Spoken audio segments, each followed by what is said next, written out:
What up, it's your boy T on a reaction. Today's Wrestling Wednesday. About to get back to some wrestling with Andy. It was the histories of some brand.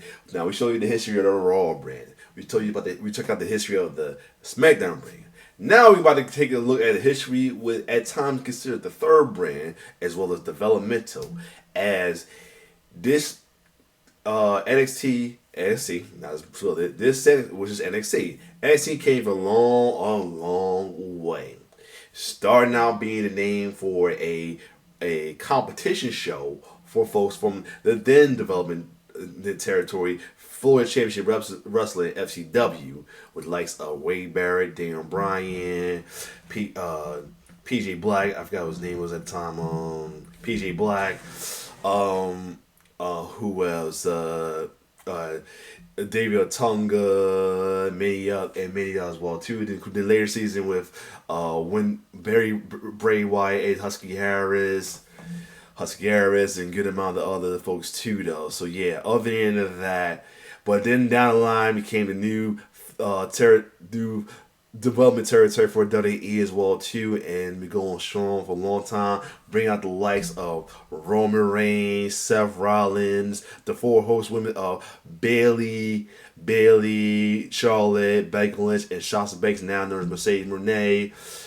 Down to later on we get Sami Zayn, Kevin Owens, Johnny Gargano, Oscar, as well as some veterans who made it their stops to NXT from the Indies or previous major coming to the main roster, such as Samoa Joe, Bobby Roode, Oscar as well too, Shinsuke Nakamura, as well as guys like that, guys and gals who made their start to the main roster of WWE, such as Tommaso Ciampa, Johnny Gargano, Bianca Belair, Rhea Ripley, Finn Balor, I should say, the Vessels brought too, and to the new age such as Carmella Hayes, Braun Breaker, Bronson Reed, and Trick Williams, and many others as well, and maybe who's going down right now, like Trick Williams, Obafemi, and many others as well too though. So we're gonna look into the big history of the brand that was will be the development territory, almost becoming a second brand, well, a third brand as well too, especially when there are little moments in Survivor Series, in the brand warfare as well too, and some was even putting it better than the main roster as it was at one point, to the point that folks would either call anybody go up to the main roster or demotion to kind of separate NXT entirely from WWE, acting like it's not even part of WWE. It's his own promotion right thing, where reality is part of WWE as well too, because WWE NXT as well too. That's how great it was until this day. Always shows out as well too. You know what I mean? Even had a down period where aka the Nickelodeon NXT, where Vince took over as well too, just to try to make it not be better than the main brand, but Triple H, HBK has made it better. HBK's holding down now. Triple H before made it great as well too. So other than that though, and we cannot forget the GM's cool, the one of the greatest, most unbiased GM of all time, Will Rico. So anyway, we're gonna look at the history of NXT though. I remember watching the competition show. I went to Hulu at the time. I wasn't sure about streaming service, so I didn't watch Hulu, but I kept up with it, see with rosters and other things as well too. And then when Network hit, I was going hold with it, watched everything leading up to the arrival, and ever since then, I've been a fan of NXT till then. I was already a fan before I became a fan watching it though. So yeah, other than that, let's get it.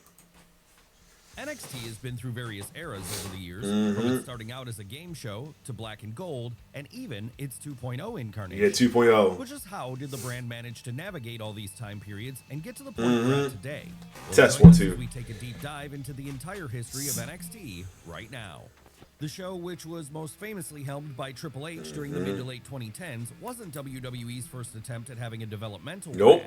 No, for decades prior to this, the company had partnered with indie promotions and used them as a feeder system of sorts for their own roster.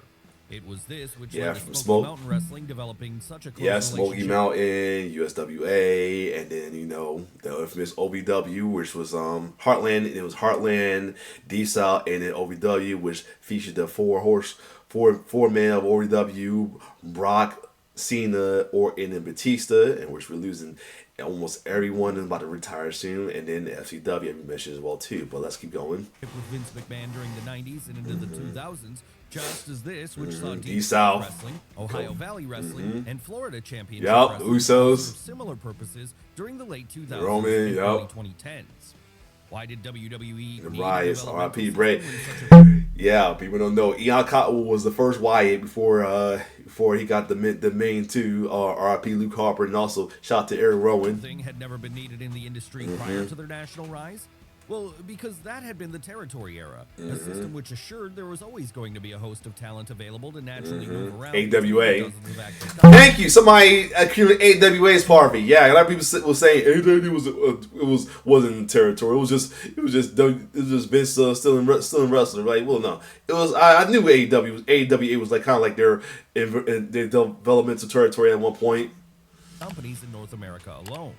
Once that system died out during the 80s, though, the endless flow of talent was cut off, and a new system was needed to ensure more was developed in the future. But even if WWE had ultimately figured out a way to do this by harnessing the indies, their end goal was to bring it all in-house. Enter NXT, Yup. an idea for WWE to have their own development. Yes, oh yeah, I forgot. How can I forget about Ryback? Yep, against Skip Sheffield, Heath Slater, and Darren Young. Sure, this wasn't the first time Shout out to Mike Turner. had tried out such a thing. No, when WWECW came around during the mid-2000s, the idea was initially for this to Yup.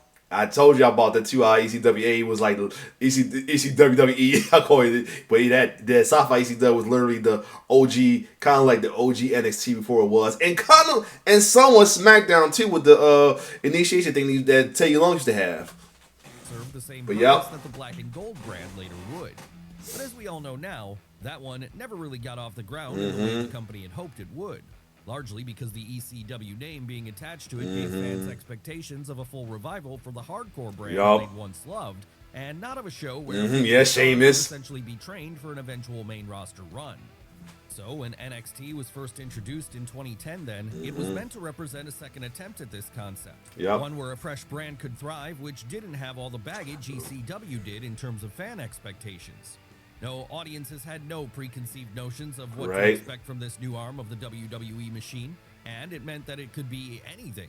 The only problem was what NXT chose. Oh yeah, Mike. That's not. I was trying to remember who was on the second one. Yeah, Mike McCully, and I knew Bray Wyatt was husky hair was on it, and what's his name? Would later become during its peak years. I forgot the homie name. It used to be with Miz. Would originally present itself as a game show. Yes, during those first few years, NXT would try to mimic the format of popular reality shows of the time by taking a cast of around 10 performers and having them compete in tasks every week. Let me see. With this resulting in people gradually being voted out by the public until there was only one winner left. Obviously then, this one was not a huge hit with fans, as it wasn't what they were looking for in a wrestling show. When season one... So I remember the other guys, his was other rookie that turned them. Say to my face. Alright, it was Alex Riley, yup.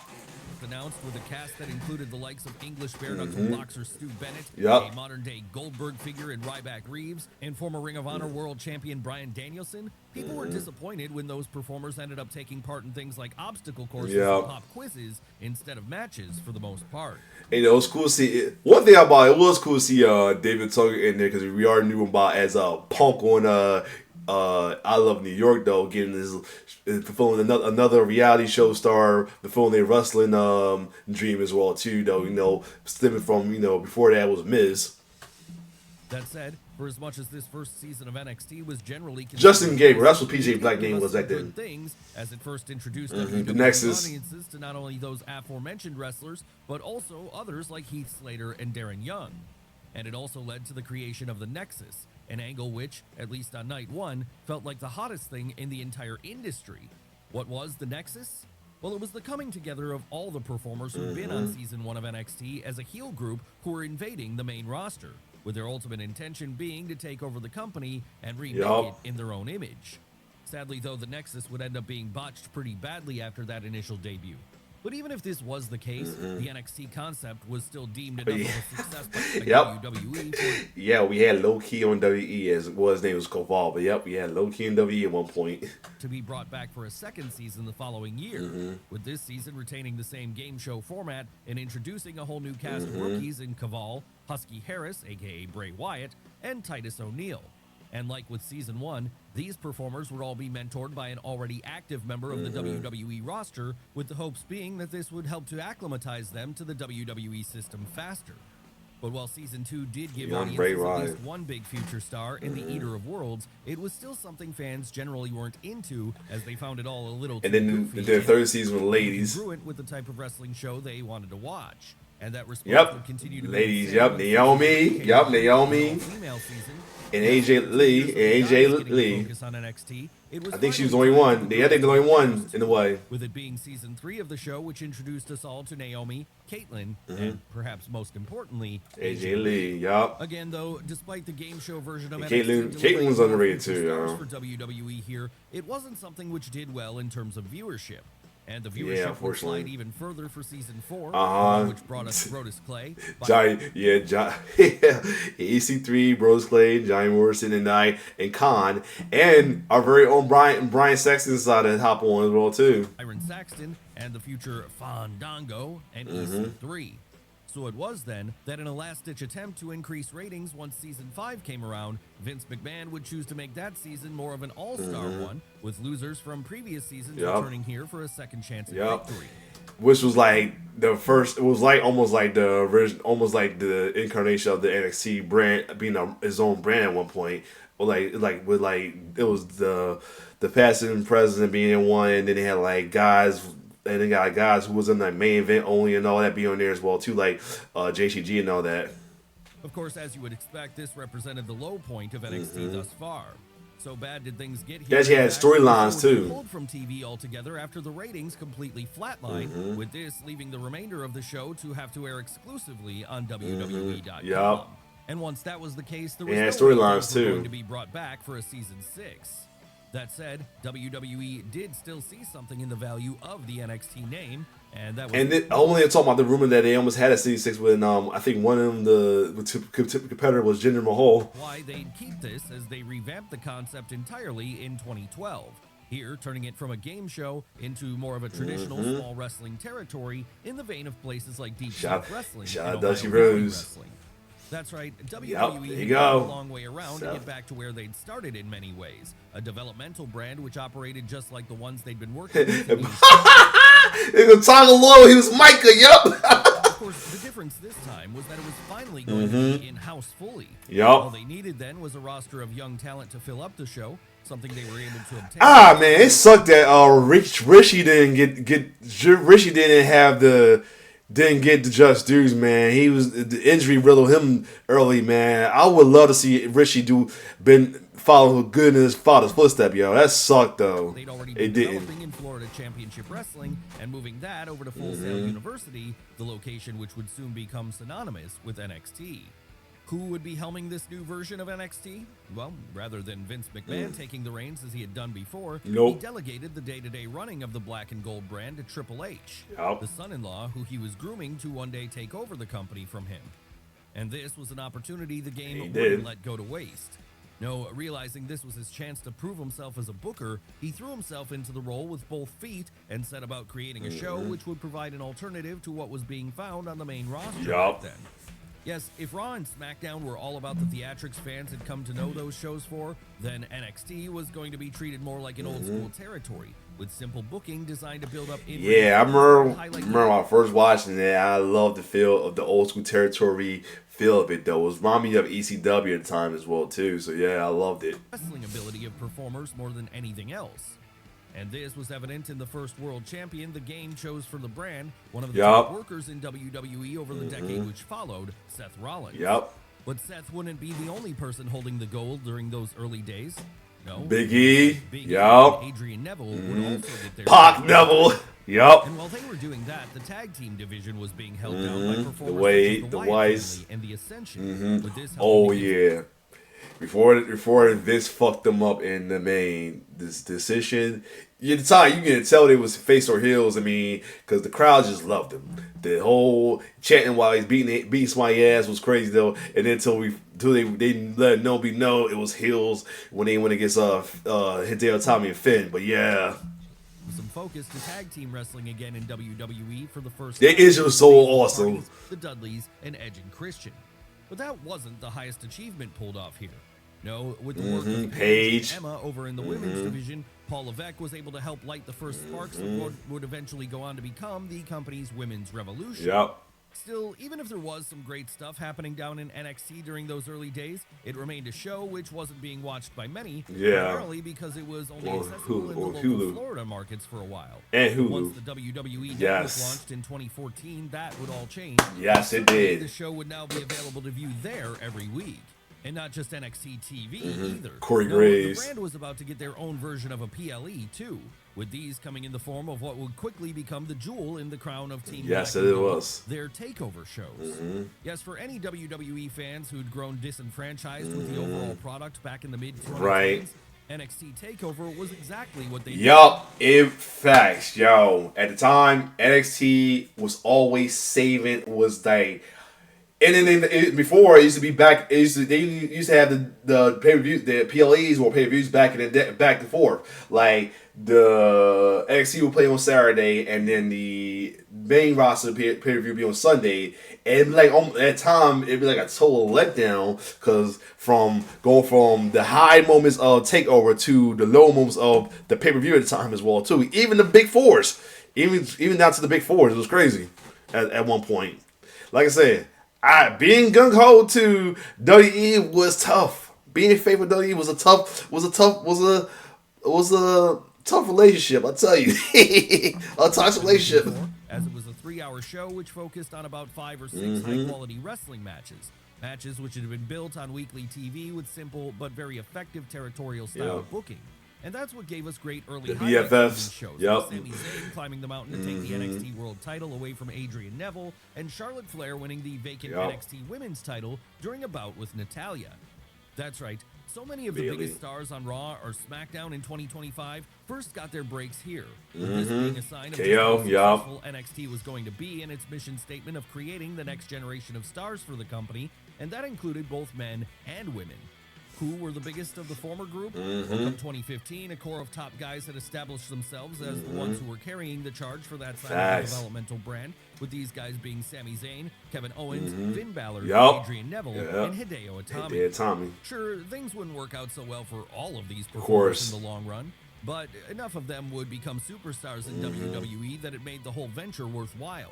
And with these guys in particular being such great wrestlers, it led to some fantastic matches on the brand during the time they were there. Matches such as Owens and Zayn for the NXT World title at TakeOver Rival, and Owens versus Balor for that same belt at TakeOver Brooklyn later the same year. But TakeOver Brooklyn isn't remembered so much for the men's world title match today. Oh, yeah. No, it's more remembered for 2 other things. One, it being the point the developmental show put 15,000 people into the Barclays Center. And 2, it featured one of the greatest women's matches in North American history. We're dealing with let me bring it out real quick. And then we're dealing with this right now, as you can see. But at the same time, yeah. But it was a cool moment though right now, anyway. See, the mid-2010s was the time which saw the rise of the Four Horsewomen, a quartet of ladies made up of Charlotte Flair, Sasha Banks, Becky Lynch, and Bayley. And of all the combinations of excellent bouts these women had together during their time on the Black and Gold brand, probably the most beloved is the one between Banks and Bayley in Brooklyn. Even today, in fact, it's still heralded as a high point of each woman's career. Yeah, it was. Of course, these weren't the only stars of the women's division on the developmental brand back then, though. Just as the aforementioned male names weren't the only ones who were making their division so exciting. No, there was a whole cavalcade of other highlights on NXT during the peak years of the Black and Gold era. Highlights like Samoa Joe, Asuka, Drew McIntyre, and Nakamura. I knew I forgot somebody. Drew. Yup. A lot of people, the veterans, are coming in and get their feet wet in WWE or feet wet back in WWE. Yup. Hell, Nakamura would have another of the best matches the developmental roster gave us when he beat Sami Zayn to take over Dallas in April of 2016. Where did this all leave the tag team division? Well, for a while, that would be a division that couldn't quite live up to what the single stars were. Oh yeah, Team 6-1's After a money. certain point, it got its own golden age in NXT too. Who were the teams which led this golden age? That would be the trifecta of the Revival, The Revival, aka FTR. Yup. American Alpha, Yes. and DIY. Yes, put any of these. Oh, and you can't forget about the Vol Villains though. They was cool, and of course, and not to mention Enzo and Kaz. Man, I can't believe you mentioned them. Any combination, and you were bound to get a certified Matt Classic. That said, the highlight of And later on DIY's Street run in Fighters. NXT would arguably come a few years later in 2018 and 2019 when Johnny Gargano and Tommaso Ciampa split. Oh, yeah. And had their singles feud. Woo! Really, for many fans today, Definitely one of the best feud in NXT history. Oh, the later brand, yes. feud marked the Matter of fact, all history, all NXT history, to be honest, yes. watermark of the black and gold brand, as it was such an expertly told long-term story of betrayal and revenge which took place over the course of about 2 Yup. years. And it also tied a whole host of other names into it before it was all said and done. Yup. Names like Andrade Andrade and Aleister and Black, Aleister Black. just to name a few. Eventually, though, as with all things down in NXT sooner rather than later, it would come to an end entirely as it made way for a new Oh, time yep, in Undisputed entertainment. Era, yep. You see, the motto of NXT in many ways is out with the old and in with the new. And the reason for that is because with it serving as a developmental brand, it was constantly having to Course, refresh man. its roster with new names as old ones were called up to either Raw or Yup. SmackDown. That was why, come the end of the decade, new figures like Tony Storm, Yup. Walter, and the Undisputed Era had all risen to the forefront. Oh, man. But yeah, feeling Walter and Tony, NXT UK. Whoo! That was a gem. Yeah, I'm so mad COVID killed. COVID literally killed that, yo. I say that the pandemic killed NXT UK, man. Because that was like the best. That was a great alternative to NXT right there. Crowd was the On best. the US branch of the show and on the UK offshoot, aptly titled NXT UK. Yup, Pete That's Dunne. so popular that Paul Levesque's little engine that could become here, it would have expanded to other parts of the world too, with NXT UK being the first of what was at the time planned to be many different satellite promotions. Yeah, I remember they was talking about NXT Japan and everything too, but they never went through it. Hopefully they will soon. Unfortunately, however, any hopes NXT UK had of being a success in its own right were severely harmed when, in 2020, the world went into lockdown, Yup. and this led to it shutting Yeah, down completely. yeah. The pandemic killed NXT UK. You can't deny that, yo. NXT, yeah. It's sad that the pandemic killed it. Not long One more after. of them. It was also around this time that the identity of NXT in the US started to get lost in the fog. Yes, one of the biggest complaints levied Ricochet. against NXT here was that it actually wasn't a very effective developmental show anymore. Sure, many of the people who had been on the roster had gone on to have success on Raw or SmackDown, but often these people felt like much lesser stars on Monday and Friday nights than they had been on NXT. Yeah. And those were the people who did succeed. Outside of them, there was also a wasteland of great wrestlers who'd flopped hard as soon as they made it to the main roster. Yeah. Why was this?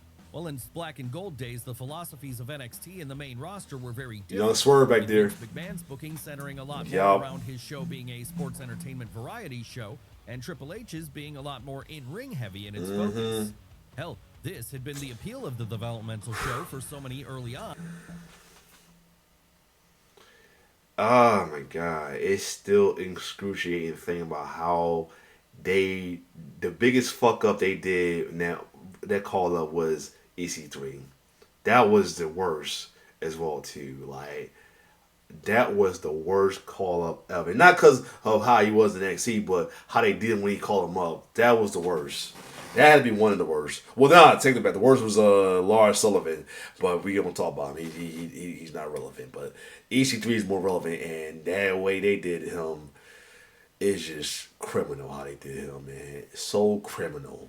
Because he was killing it in NXT. I mean, we gotta say Lars because it's criminal as well too. And the second one, like I said, we shouldn't count because they got called early was Lacey Evans though. But yeah. But EC3, the way because they didn't develop enough to get called super. EC3, yeah, that was the worst as well too. Now, Heavy Machinery, someone was cool. They was cool, but yeah, but EC3, they did him so dirty.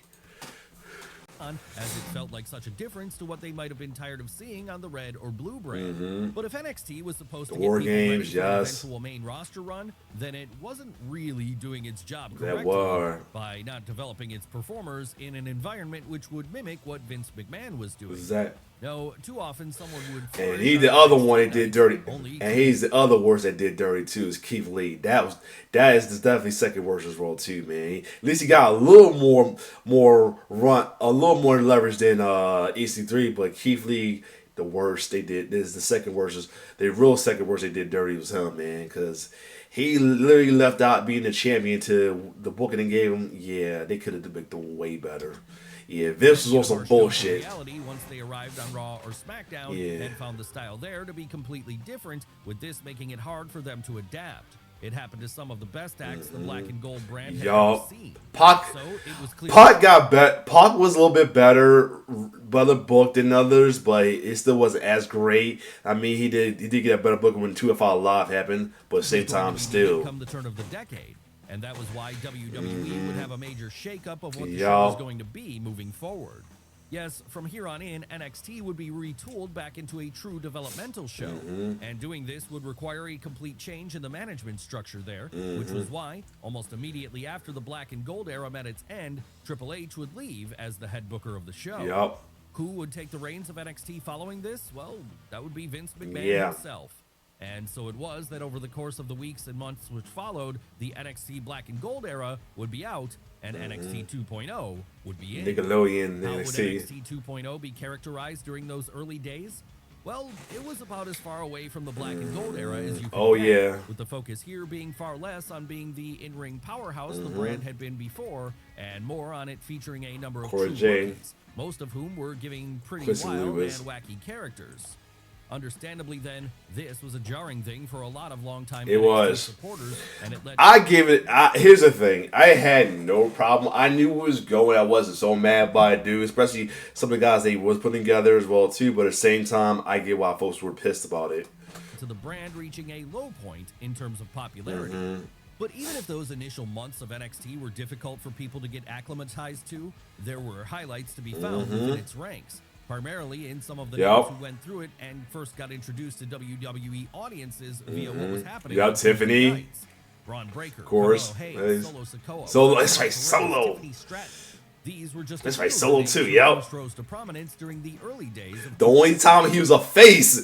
The only time he was a face. You know, his character was like a badass. He was literally a face. Just a badass face. That's all. But then they had to.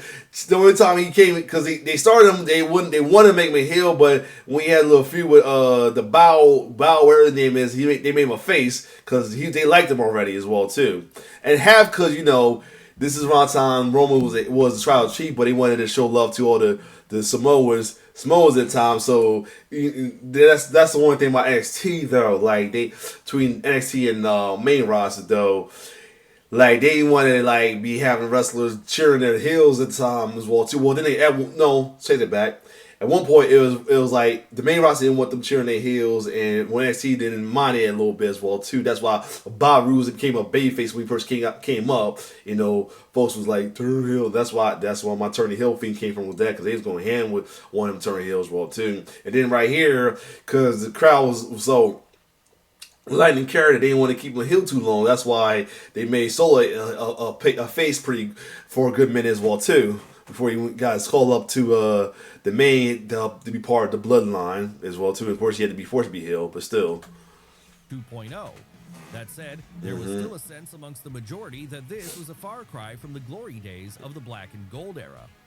Even the classic takeover shows would be removed here, with them instead being replaced by PLEs with different branding for each show. Yes, now things like Halloween Havoc and New Year's Evil would be the go-to thing for the developmental brand, with many of these being names of classic shows from WWE, WCW, and ECW history. Obviously then, this was a complete reinvention of the concept.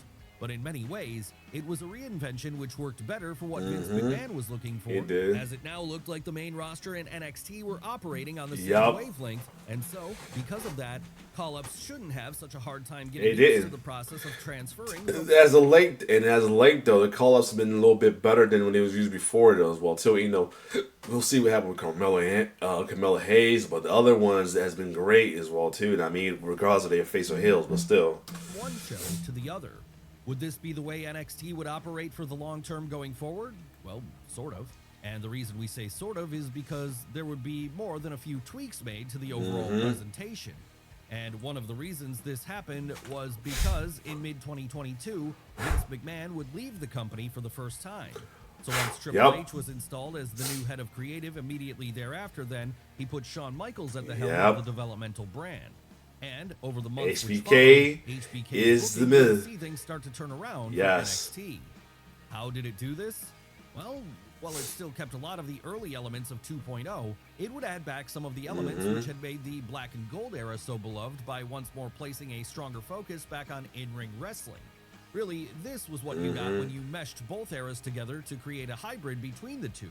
A show which could appeal to some of the hardcore fans, all while serving as a better developmental brand for the main roster. Yes. And it was during this era that we'd see a whole host of other names Axiom. rise to the forefront. Fraxium. Names like Trick Williams, Fraxium, Fium. and Sol Ruka. Yup. Then, of course, Poor soul, man. She had the Olympics title because of Zario going to honor her with as well too because she hurt, but still. But yep. the new names which were brought in from outside, such as the likes of Ricky Yup. Starks, Ethan Page, and Blake Like, Monroe. yup. And these still weren't the only big names that Oh, NXT yeah. was bringing in under Shawn Michaels' watch. No, as Triple H had done years prior, HBK chose to push his women's division to the forefront here, with this being something he did by hiring high-profile acts from Mexico, Japan, and America. Yes, towards the end of 2024, not only would Stephanie Vaquero MVP. rise to CMLL, but Julia would come in from Julio, Mexico, you know, and Jordan Grace would Jordan take Grace, the yup. from TNA. Of course, it was a lot easier for Jordan to make that transition here, though, as it would be around then that NXT began a working relationship with TNA. Yup. Something which would have seemed unthinkable a decade prior. Oh, yeah. Yes, the promotion which had at one point served as WWE's de facto top competitor in the United States was now working directly with them. And that meant a lot of crossover between the two Oh, brands, yes. as the whole relationship became known by fans. Until this day, it's been one of the best crossover, and in a good while, did way better than AEW's crossover with TNA for sure, yo. This has been great. As NXT&A. Hell, as it stands today, this relationship is so strong that the TNA World title is currently being held by an NXT guy in Trick Williams. Not anymore. And names like Joe Hendry and Yup. Santana are getting to regularly further their Yes. Impact-specific storylines on Tuesday nights instead of Thursdays. But that's not the only crossover happening down in the developmental brand today. No, with WWE's recent purchase of AAA, we've seen a lot of people jumping across brand lines there as well, primarily on the Worlds Collide shows, where NXT's talent shares a screen with both AAA and main roster. And now we got some AAA guys sharing the stage on NXT on Halloween Havoc this Saturday as well too, though, with Dr. Dr. Wagner Jr. Going against Ethan Page and Mr. Iguanich and La Parker going to face we got Triple A TNA NXT with La Parker and Mr. Guana facing Javon Evans and Leon Slater though too. So yeah. All of this is to say then that after going through a dark period at the start of the 2020s, the NXT brand has been able to rebound and become something valuable once more. The only question left then is where will NXT go in the future? Well, if history's taught us anything, we expect it'll continue to develop the top stars of tomorrow for WWE. Yes, in 5 to 10 years' time, you're probably going to be looking at names like Obafemi, Javon Evans, Trick Williams, and JC Jane as being big names on the main roster. With a large part of the reason they were able to Duffy Oba, Trick, and possibly Javon. JC, we'll see. get to that spot, no doubt being their runs down in NXT, the place where the future happens today. Yeah, definitely. NXT definitely always was the breath of fresh air of wrestling, and till this day, though, still doing this thing. I mean, like I said, had they downs for me with that 2.0. To me, compared to how down the main roster wasn't too bad. But at the same time, I get why people was pissed about it. But now, NXT still is great as well too, man. I'm loving it still this day, especially this current NXT TNA crossover they got going on as well too. So yeah, other than that though, I think it's the last one we'll do with the brands, and then we're gonna start next further weeks. We're gonna start taking a look at the eras of WWE as well too. So other than that, if you like my reaction, like, share, subscribe to my YouTube channel. It's your boy T signing off.